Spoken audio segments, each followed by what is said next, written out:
Assalamualaikum warahmatullahi wabarakatuh. Di sini kami dari kelompok 8 kelas B D3 Perpajakan dengan mata kuliah Teknologi Informasi Akuntansi yang beranggotakan saya Miwah Mega Nur Afifah dengan NPM 210 51044, yang kedua ada Rizky Adelia Nova dengan NPM 210 51054, yang ketiga ada Nabila Balkis dengan NPM 210 51076.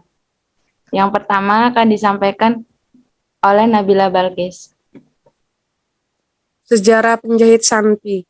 Santi Taylor atau yang disebut juga penjahit Santi merupakan UMKM yang bergerak di bidang jasa dalam pembuatan pakaian yang sudah berdiri sejak lama, tepatnya pada tahun 2019. Awal mula didirikan oleh seseorang yang bernama Santi. Beliau seorang ibu yang mempunyai 2 orang anak perempuan.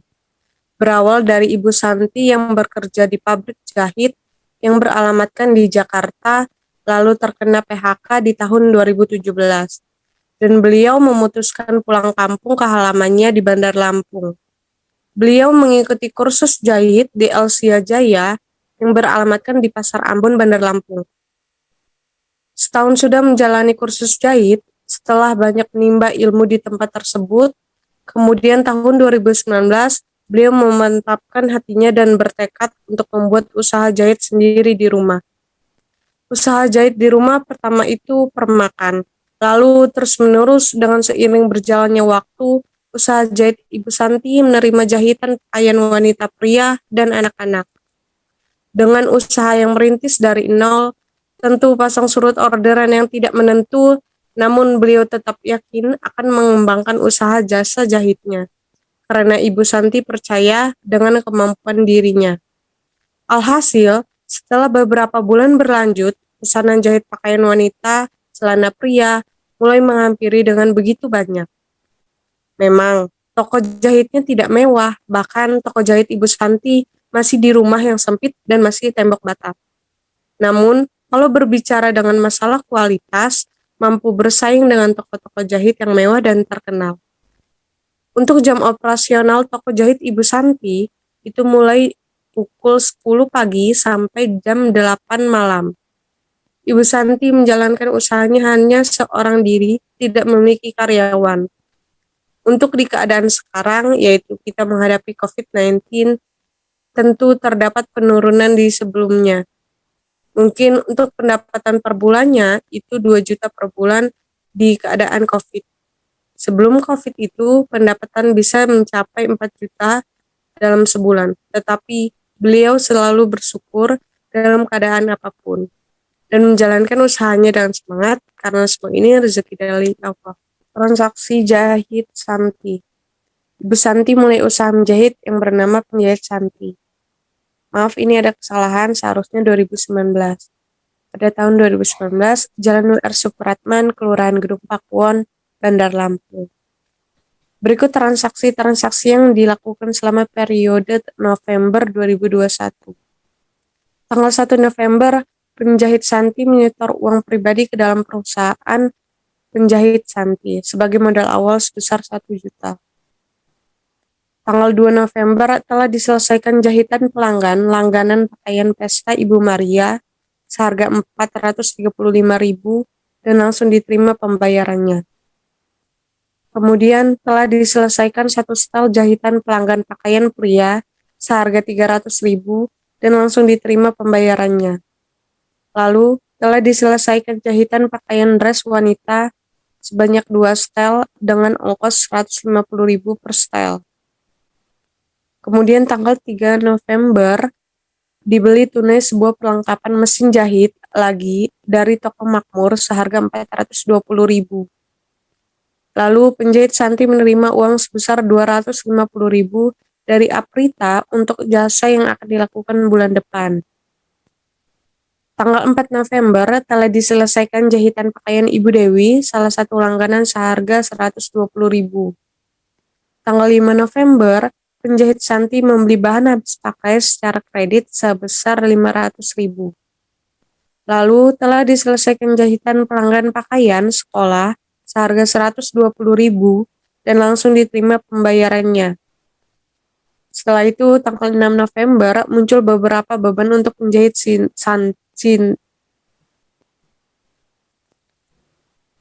Selanjutnya, tanggal 6 November muncul beberapa beban untuk menjahit Siti, yaitu beban sewa 450.000, beban listrik, air, dan telepon 150.000, dan beban lain-lain 100.000.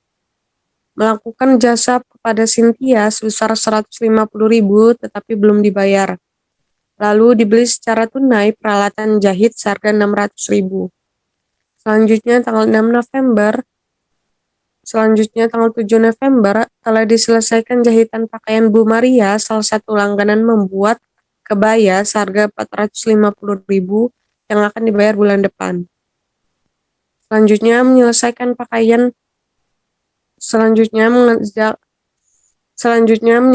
pekerjaan menjahit 3 setel pakaian wanita dan diterima ongkos menjahit sebesar 325.000. Lalu menyelesaikan pekerjaan menjahit 2 setel pakaian anak-anak dengan ongkos sebesar 350.000 akan dibayar 2 minggu lagi. Lalu diterima pembayaran piutang atas transaksi pada tanggal 6 November sebesar 150.000.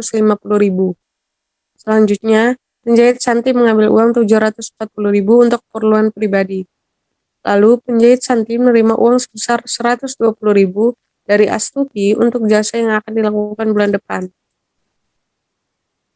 Slide selanjutnya akan dibacakan oleh Rizky Adilianova.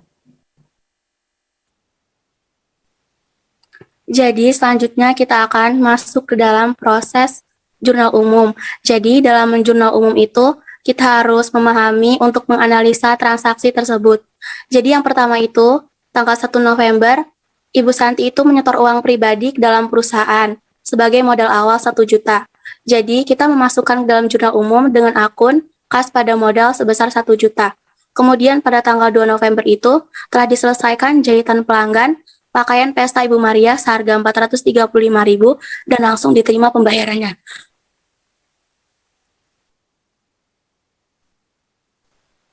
Maka akunnya itu kas pada pendapatan jasa sebesar 435.000.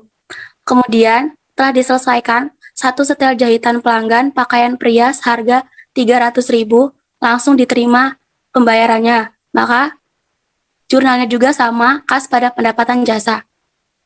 Bisa kita lihat di jurnal umumnya, next Mil.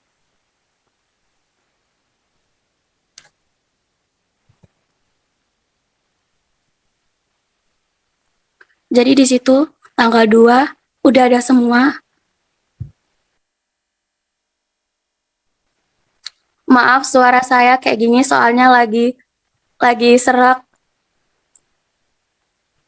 Jadi ini semua jurnal umumnya.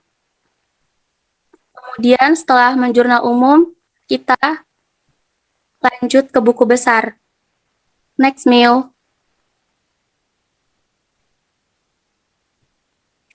Dalam membuat buku besar itu, kita memasukkan akun-akun yang ada dalam jurnal umum. Jadi yang pertama itu ada akun kas. Akun kas itu totalnya ada 980.000 itu yang terakhir pendapatan diterima di muka. Kemudian kode akun selanjutnya itu piutang usaha, asuransi dibayar di muka, perlengkapan, modal usaha, praif Ibu Santi, pendapatan jasa jahit, beban gaji. Bisa kita lihat semuanya di situ.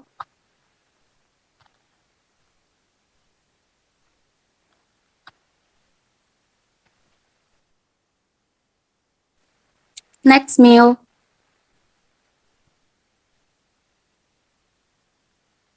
Selanjutnya neraca saldo.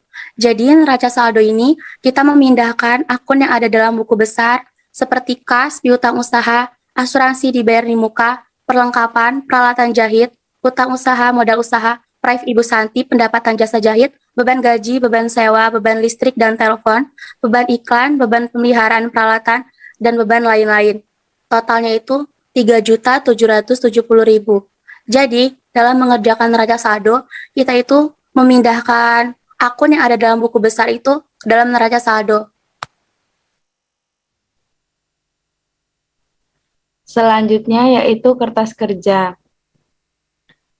Dengan laba bersih total 750 itu di laba rugi bagian debit.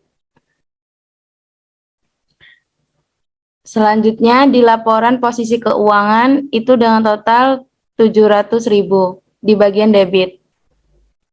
Total laba rugi itu 1.450.000 dan total laporan posisi keuangan itu 3.770.000.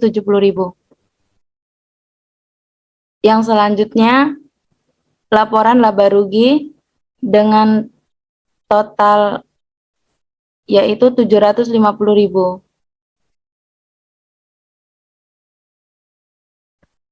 Laporan arus kasnya modal akhir 750.000.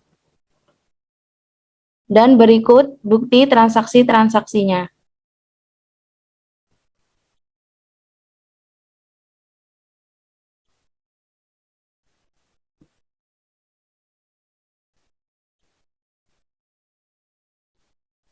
Sekian presentasi yang dapat kami sampaikan.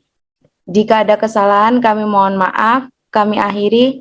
Wassalamualaikum warahmatullahi wabarakatuh.